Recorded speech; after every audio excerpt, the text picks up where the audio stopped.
আসসালামু আলাইকুম। সংবাদে আপনাদের সবাইকে স্বাগত জানাচ্ছি। আমি ফিরোজ তোহা। শুরুতেই আরবে কেবলস সংবাদ শিরোনাম। পুরোদমে ইরান, ইসরায়েল এবং নিরীহ ফিলিস্তিনিদের মধ্যে ভয়াবহ যুদ্ধ চলছে হামলা পাল্টা হামলা।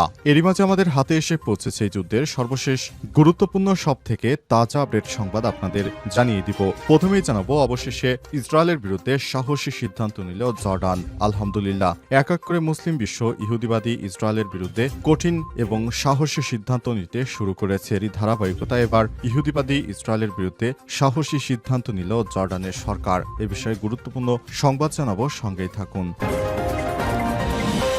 এরপর জানাবো, প্রতিরক্ষা শক্তির মাত্র ৫%ই ব্যবহার করেছিল ইরান। ইরানে ইসলামী বিপ্লবী গার্ড বাহিনী আইআরজিসির এক জ্যেষ্ঠ কমান্ডার জানিয়েছেন, ইসরায়েলি আগ্রাসনের জবাবে ইরান মাত্র তাদের প্রতিরক্ষা শক্তির ৫% এর কম ব্যবহার করেছিল। ৫% কম ব্যবহার করেই ইহুদিবাদী ইসরায়েলকে ইরান গুড়িয়ে দিয়েছে। তারা যদি তাদের পূর্ণ শক্তি দিয়ে হামলা চালায়, তাহলে ইহুদিবাদী ইসরায়েলকে নাকানি চোবানি খাইতে বেশি সময় লাগবে না।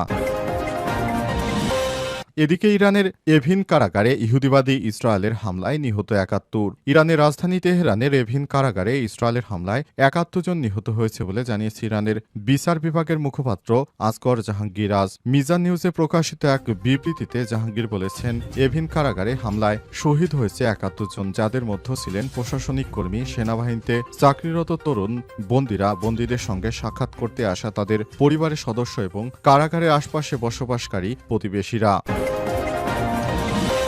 জানাবো, ইরানে ফের ফ্লাইট চালুর ঘোষণা তুরস্কের। ইরানে পুনরায় ফ্লাইট চালু করছে তুরস্ক। তুর্কি বিমান সংস্থা টার্কিশ এয়ারলাইন্স ঘোষণা করেছে, তারা পুনরায় ৩০ জুন থেকে ইরানে ফ্লাইট চালু করবে। নিরাপত্তাজনিত কারণে চলতি মাসের শুরুতে ফ্লাইট চলাচল সাময়িকভাবে স্থগিত করেছিল তুরস্ক।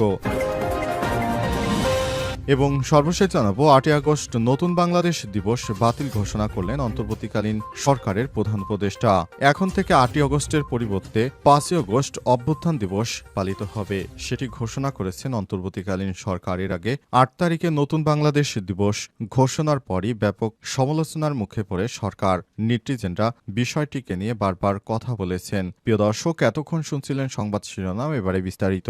তবে তার আগে বন্ধুরা, অনুরোধ থাকবে এই সংবাদটিতে একটি লাইক দিন। এই চ্যানেলে আপনি নতুন হয়ে থাকলে আমাদের সংবাদটি দেখতে দেখতে চ্যানেলটি সাবস্ক্রাইব করে রাখুন। কমেন্ট করে বন্ধুরা আপনার মূল্যবান মতামত জানিয়ে দিন আপনি বিশ্বের কোন দেশ থেকে বা বাংলাদেশের কোন স্থান থেকে আমাদের সংবাদটি দেখছেন এবং শুনছেন। আর বন্ধুরা, ইসরায়েল ও ফিলিস্তিনের যুদ্ধে আপনি যদি নিরীহ ফিলিস্তিনিদেরকে ভালোবেসে থাকেন, কমেন্টে ইয়েস লিখে বিশ্ববাসীকে জানিয়ে দিন। সংবাদটি শেয়ার করে বন্ধুদেরও দেখার সুযোগ করে দিন। সংবাদটি আপনার ফেসবুকে শেয়ার করে ছড়িয়ে দিন সবার মাঝে। এবারে বিস্তারিত।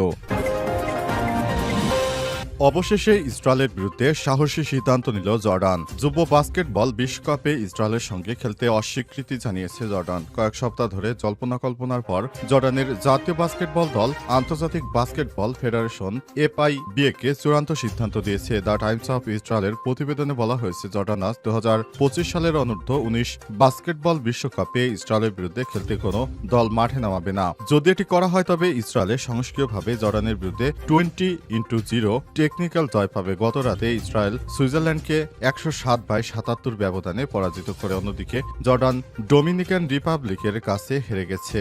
ইসরায়েল বাস্কেটবল অ্যাসোসিয়েশনের চেয়ারম্যান আমোস ফিশম্যান বলেছেন, বাস্কেটবল অ্যাসোসিয়েশনের পক্ষ থেকে জর্ডান দলের সিদ্ধান্তে আমি দুঃখিত। আমি আশা করছি জর্ডানরা খেলতে আসবে। আমি আশা করছি জর্ডানের যারা আছে তারা এই খেলাটি উপভোগ করবে এবং তারা খেলাটি খেলতে আসবে, এই প্রত্যাশা ব্যক্ত করেছেন তিনি। এ অবস্থায় শেষ পর্যন্ত ইহুদিবাদী ইসরায়েলের সঙ্গে জর্ডান খেলবে না এমন সিদ্ধান্ত নিয়েছে। তবে দেখা যাক শেষ পর্যন্ত কি হয়। আশা করা হচ্ছে জর্ডান ইহুদিবাদী ইসরায়েলের সঙ্গে খেলায় যাবে না।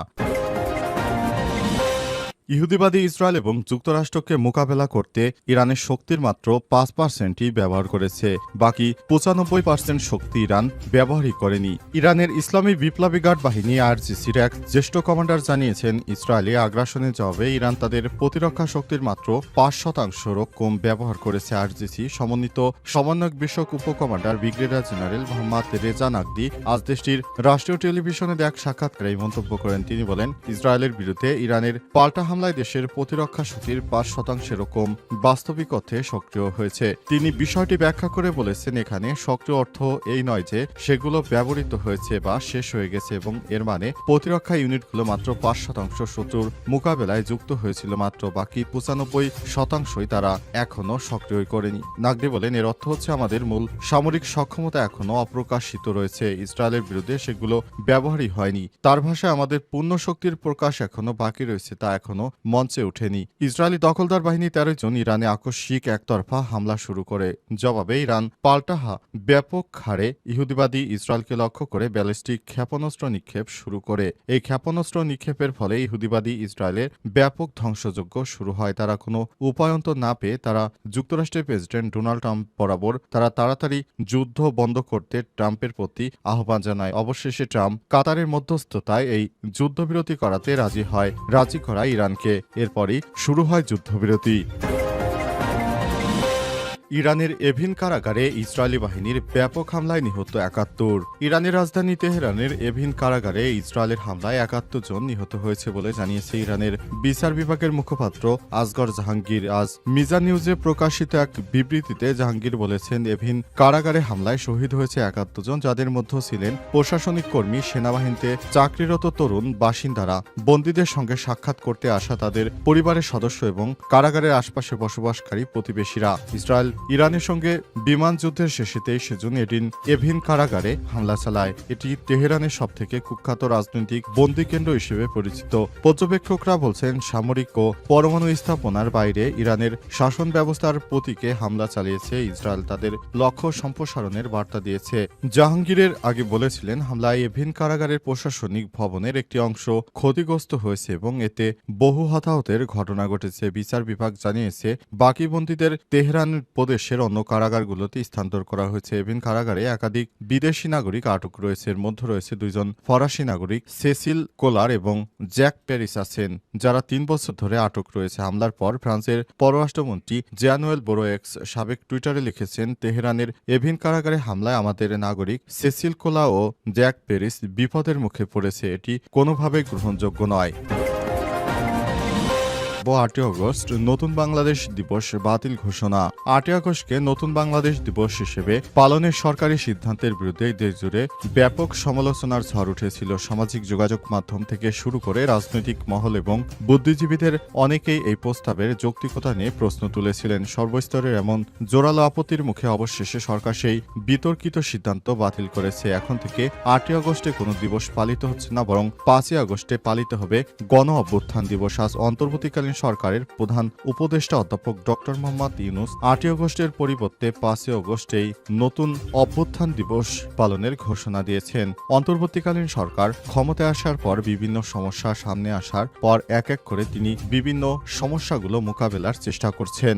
অন্তর্বর্তীকালীন সরকার দায়িত্ব নেওয়ার পর দেশজুড়ে বিভিন্ন বিশৃঙ্খলা তৈরির এক পর্যায়ে অন্তর্বর্তীকালীন সরকার সমস্ত কিছু ঠিক করে ফেলেছেন। তাকে ধন্যবাদ জ্ঞাপন করতেই হবে, কারণ তার মতো একজন দূরদর্শী নেতৃত্ব বাংলাদেশে আছে বলে বাংলাদেশে এখনো কোনো সমস্যার মুখে পড়তে হয়নি। অন্তর্বর্তীকালীন সরকার দায়িত্ব গ্রহণের পর এক এক করে বিভিন্ন সমস্যা আসতেই থাকে, কিন্তু সমস্ত সমস্যাগুলি তিনি অত্যন্ত সফলভাবে সেগুলো ঠিক করেন। অন্তর্বর্তীকালীন সরকারের প্রধান উপদেষ্টা প্রফেসর ডক্টর মোহাম্মদ ইউনূস বাংলাদেশের জন্য আশীর্বাদ হয়ে আসেন। তবে তার ডান ও বামে যেসব তেলবাজরা আছে তারা অন্তর্বর্তীকালীন সরকারকে অনেক সময় বিপথে পরিচালিত করতে চায়, তাই শিক্ষার্থীরাও অনেক সময় সরকারের সমালোচনা করতে বাধ্য হয়। অন্তর্বর্তীকালীন সরকারের প্রধান উপদেষ্টা প্রফেসর ডক্টর মোহাম্মদ ইউনূস নতুন বাংলাদেশের যে দিবসটি ঘোষণা করেছিলেন, অবশেষে সমালোচনার মুখে তিনি দিবসটি বাতিল করতে বাধ্য হয়েছেন। কারণ দিবসটি কোনোভাবেই ৮ তারিখ হতে পারে না, কারণ ওই দিন শেখ হাসিনা পালিয়ে যায়নি, বরঞ্চ ৫ তারিখে সবকিছু ঘটেছিল। দিবস ঘোষণা হলে ৫ তারিখেই হওয়া উচিত। তাই অন্তর্বর্তীকালীন সরকার সেই বিষয়টিকে সামনে রেখেই ৫ তারিখে এই দিবসটি পালনের সিদ্ধান্ত নিয়েছে।